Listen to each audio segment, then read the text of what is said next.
The absolute lowest point in my life was by far the time when I let everybody else around me dictate who I was.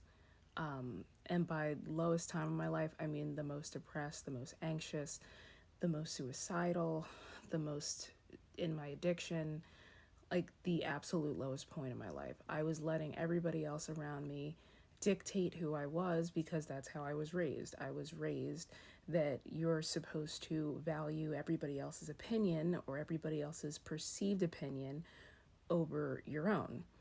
And it got to the point where I was living a false life and I absolutely got tired of it. I got sick of it because I had two choices essentially. On the one hand, I could continue on the way I was and probably end up dead either from my addiction, alcohol, or from literally killing myself, or I could let that life, the false self life, just crumble and kind of start anew.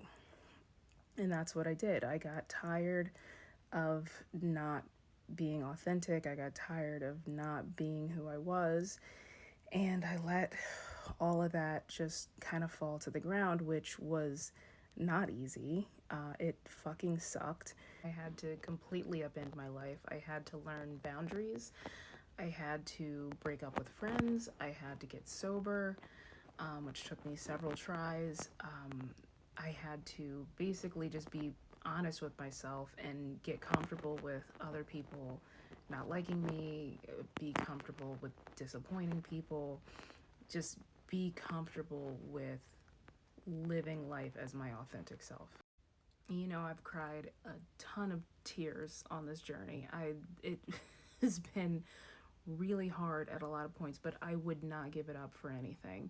The way that I feel now in my life, where every day I feel thankful to be here, every day I feel happy, every day, even if I have a bad day, I still feel grateful and just at peace with life. I would not give that up for anything.